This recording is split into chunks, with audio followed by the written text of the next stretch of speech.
And here we are at Boardwalk Bowl for the January 2016 FJBT. Here we have the boys semifinal match, number 3 seed Mark Drennen versus number 2 seed Byars. Mark Drennen stepping up here on the left lane. Going to start off our match. Looks like they're going to try and get us going. Comes in a little light, almost a bucket. Today the bowlers are bowling on dual patterns on the left lane, featuring the new WTBA Melbourne pattern, which is 45 feet. And on the right lane it's the Melbourne pattern, which is 37 feet. So you'll see the bowlers when they're bowling playing a little deeper on the left lane and a little closer to the gutter and the rail on the right lane. Textbook spare there, Mark Drennen. See Dylan take a shot on the new short path.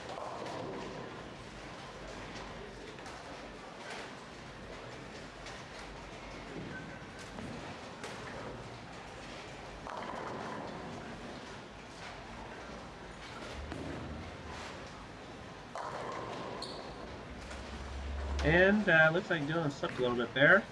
Lost it a little bit and slid right into the gutter. So let's see how Dylan recovers. Hopefully he can recover here much better. This is one of Dylan's first appearances with us, almost 6 months or so. Dylan's been out on injury. He's had to undergo surgery on his knee. So it's Dylan's first time, quite some time now, also featuring in a title match or in one of our championship matches here. I look pretty good and he converts the spare, aka a second shot strike. That's pretty impressive for young Dylan Byars to go through surgery and come back like that and come in one of the toughest youth competitions and be in the finals for it.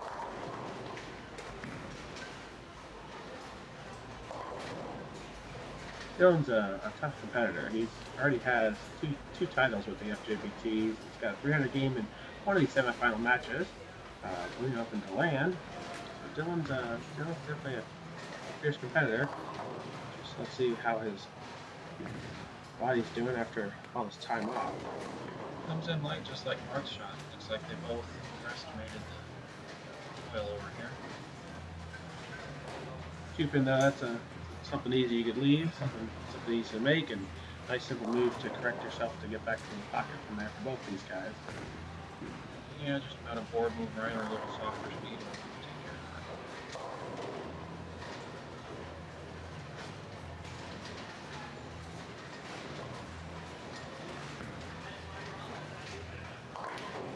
And converts his spare. Clean frame so far. That's always good to see. Let's see what Mark's got here on the right lane. See his first shot in the semifinal matches on this short pattern. Mark Drennen using the Del Warren Warrior. Mark's a product of our Weber International program on Lakewood. See what he can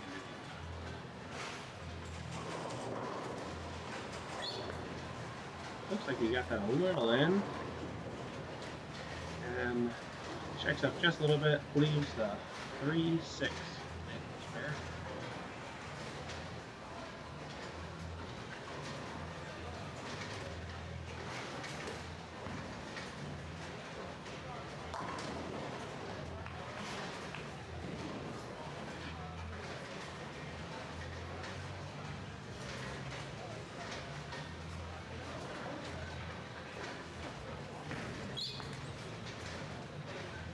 There you go, good spare conversion there. Yep.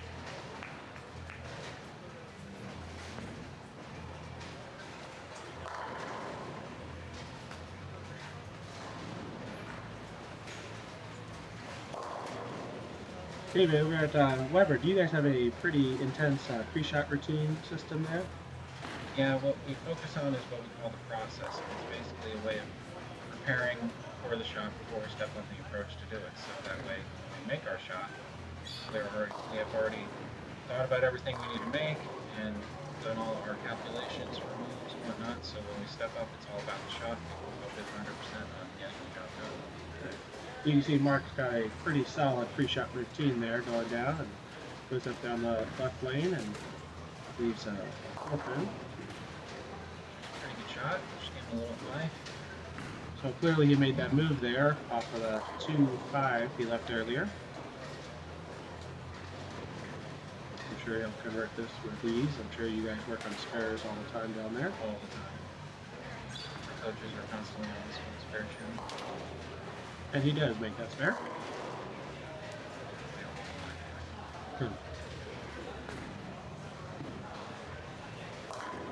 Funny thing about this match is Mark's my good friend, goes to Edward Field, and Dylan's also coached by my former coach, Tom Basketball.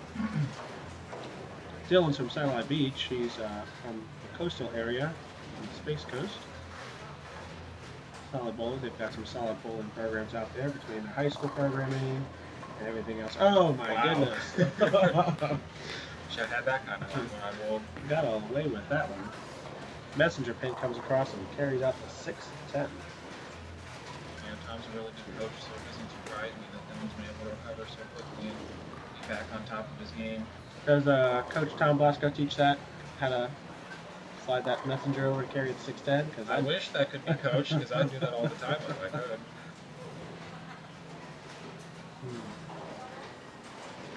Let's see Dylan up here on the left lane again on the long pattern.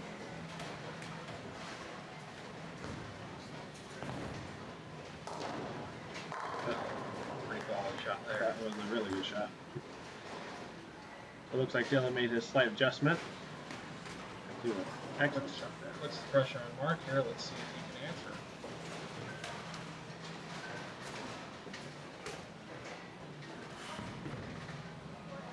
Mark's one of the only people in both our guys and girls championship matches from the Orlando Beltway area. So he's the only one holding the, I guess the defending spot there for home team advantage. That's got Oh and it does. Wow. Jeez. I was kind of thinking he was pulling a Dylan Byars there for a second with his first shot. Probably. That ball got out to about 2 board, but yeah, that was close. Fortunately, there's enough friction outside on this pattern to let the ball come like that.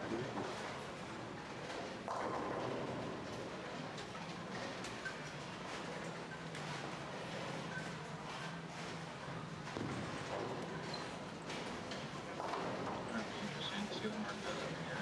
2-5, then 4 pin. See if he makes enough moves.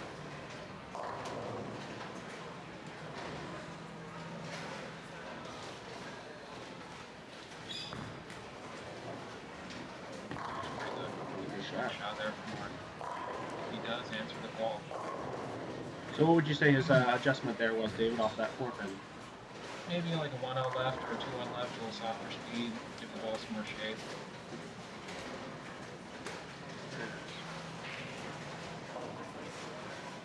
Both of these competitors, Mark and Dylan, have been bowling in the FJBTs for a while.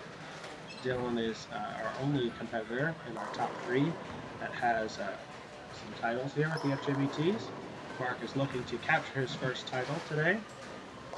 And then the winner of this match with Mark Drennen and Dylan Byars will go on to take the #1 seed, Brady Edwards. Brady also does not have a title in the FJBT series. We'll see how this plays out a little bit later this afternoon. Looks like Dylan threw identical shots on this lane here, which this time he didn't pull up the spike for the 6-2. Looks like he made this fair.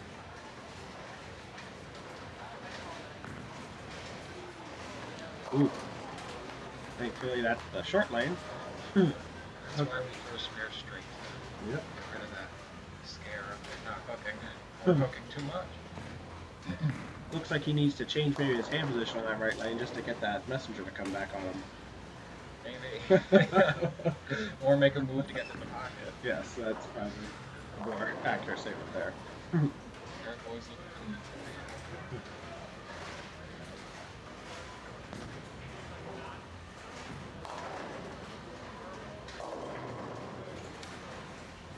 So here goes Dylan. He's off screen. That's how far left he is. On this left lane. There's a solid shot again. Yeah, that was pretty good. Right. Yeah, the rope pattern tends to break down quickly, so you gotta get left quick. I know. Probably see some shots down there 49.50. See some shots on 49.50. That's me practicing under pressure over there. I had to get pretty deep pretty quick on the long pattern. Surprisingly enough.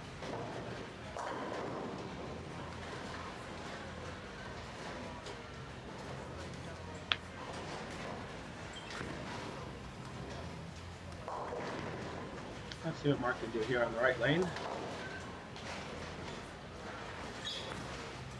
Got that one in just a little bit. But it held. Four pin. That's a good result on that kind of shot. That was similar to a couple shots ago on this lane when he got in again, and I believe he left, what was it, 3-6? 3-6 he left. And the only shot that so far he struck on this right lane was the one where he leaked it way wide, and we thought it was not like a good result. We thought it was a good old goose egg there. Exactly right. I ended up checking up, and it ended up being a really great shot on the right lane there for Mark. So looks like right now he's just got to push a little bit wider. Spare and spare there at Mark. Is that good collegiate coaching there? Sure. One pin separates these two, but Dylan working on the strike, but Mark working on the spares. It'll be interesting to see in like 3 frames who swings the advantage. Coming to the back stretch, so now it's turning into who's going to take that momentum and really build on it and just close out the deal. Mark also extremely left on that left lane. So far left, he's off camera as well, and has set up the stance. Went for about 21, 22 Byars. That one looked a little bit. And the end result was a little bit in there. He's a 6-10. Lucky you got the 7 out there and we'll make a spare. The key to winning on these patterns, we've seen this year over year, being here at Boardwalk Bowl in the January event, doing the dual patterns, is really just staying close to the pocket at all times. And keep it close and make decent pitches. That's what it's all about. Yep. And then when you leave something, just make it. So trying to leave makeables and make those makeables. All the competitors here are the top 3 today, and even in the last several events that we've had over these years here in the dual patterns have ended up being champions in that same bracket. Just stay close to head them, make spares.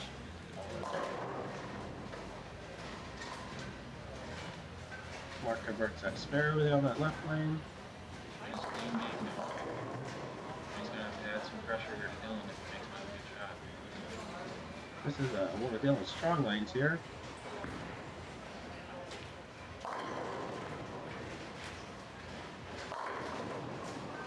He wraps a 10 Makes there. a ball change after 10. See, these are the situations I hate. Throw a different ball. If you throw it right, it's going to strike. If you don't, you leave some bad. But then you got another ball that'll get you to the pocket, but it might not strike. You have to really debate which one you want to do, especially depending on the scoring pace. Makes it the real tough scenario there.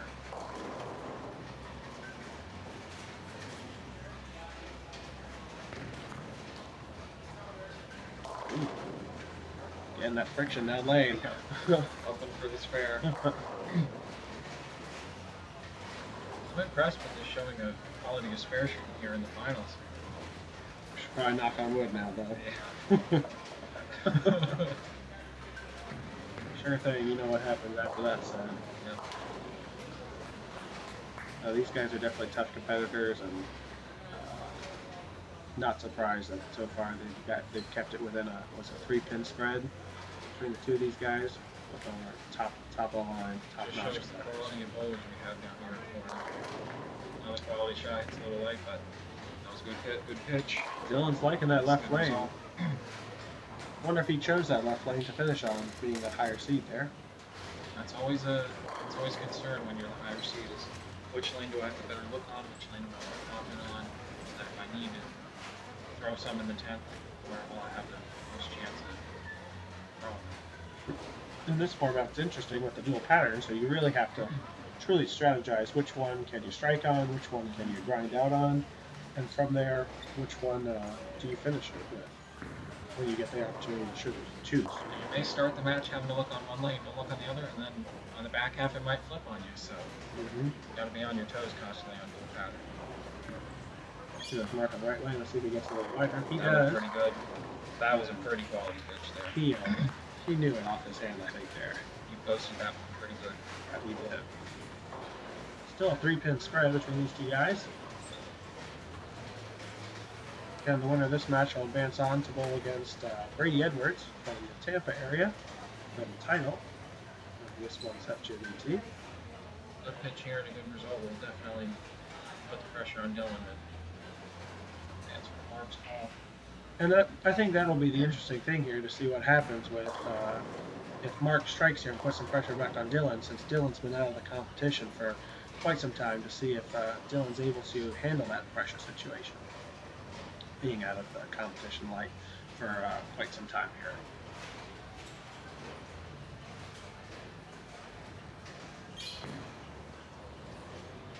So a little wide. Oh, wow. That is not what you want in this situation. Not in the ninth frame, close match. Not what you're looking for. He left a 2-4-10 there. Got that shot a little wide, outside the friction, and just didn't have enough time to recover.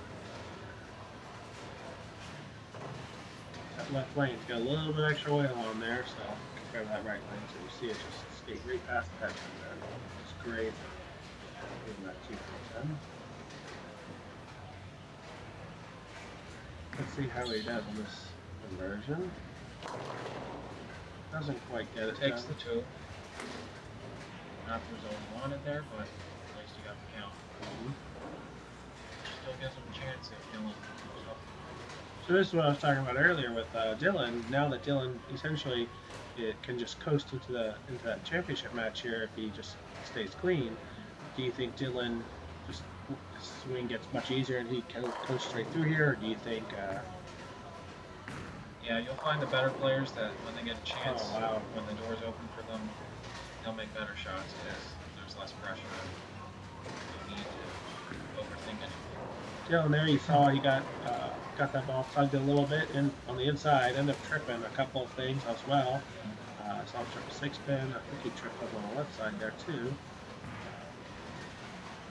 Got a lucky shot there, and looks like Dylan. That freer swing would result in better pin carry, that's for sure. Absolutely. So Dylan here on the left lane. A little in, but the ball pushed next to the mountain of oil in the middle. Dylan here just coasting basically. Spare here should wrap things up. Yep.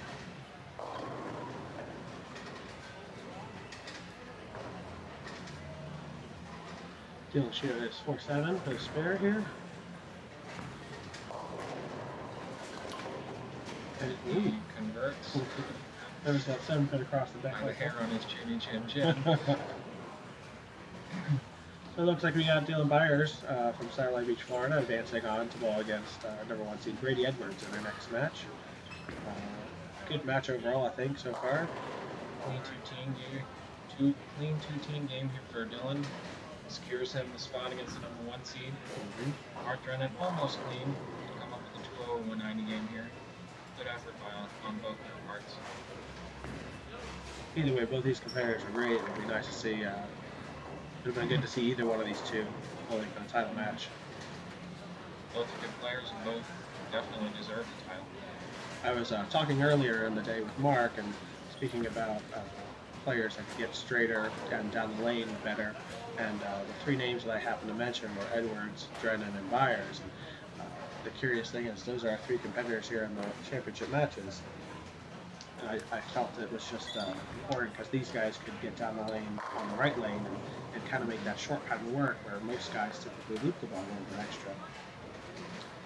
So it makes it tougher for most of these guys. Players today definitely see bomb balling, see all the better players on tour balling.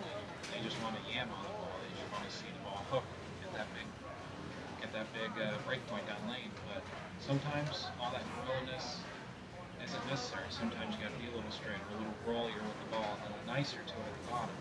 get the ball to roll just the right way and really score on these short patterns. Mhm. Mark obviously distraught at the loss, but good effort by him. Solid up until the ninth frame, almost clean game. Slightly defeated there.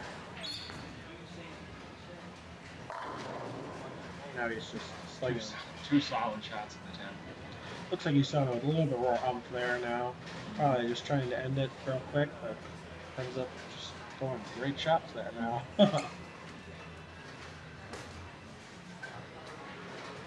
funny how pressure or the absence of can change a physiology so quickly. Mark's swing probably just loosened up there a little bit.